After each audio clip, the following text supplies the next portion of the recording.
Refly Harun sedang jadi sorotan.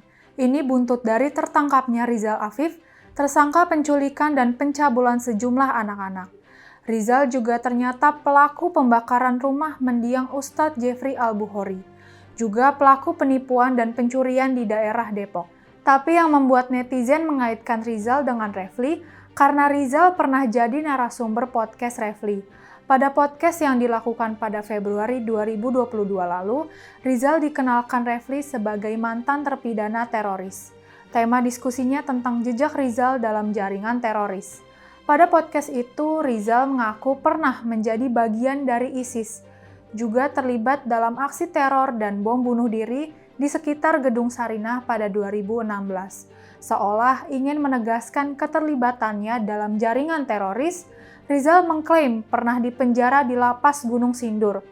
Lebih jauh, dia juga mengaku mengenal 80% orang-orang dalam jaringan Mujahidin Indonesia Timur MIT.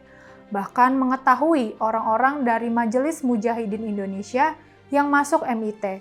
Tapi dari sekian banyak yang dia kenal di jaringan teroris tersebut, dia tidak menemukan nama Munarman. Bahkan Rizal menyebut kelompoknya berseberangan dengan Front Pembela Islam dan Munarman. Podcast itu dipermasalahkan karena dianggap sedang memframing Munarman tidak terlibat dalam jaringan teroris, seolah berusaha mempengaruhi hakim agar Munarman dibebaskan dari tuduhan keterlibatan dalam terorisme. Apalagi podcast tersebut dilakukan dalam waktu Munarman sedang menjalani sidang. Namun semua pengakuan Rizal terkait kasus terorisme itu mendapat bantahan.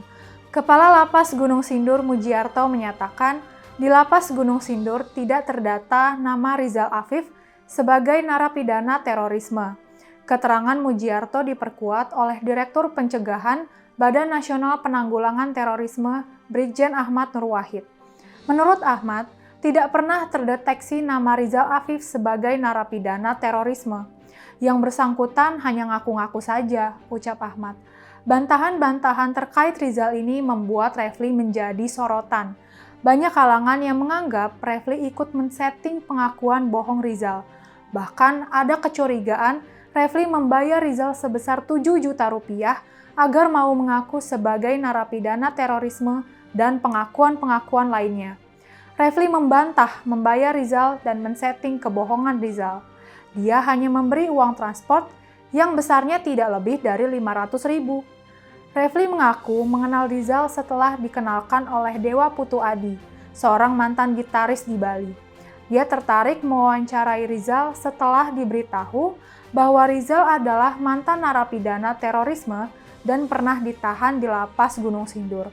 Kita tidak tahu siapa yang berbohong, tapi yang jelas Refly telah ceroboh menjadikan Rizal sebagai narasumber. Lain kali, berhati-hatilah Refly.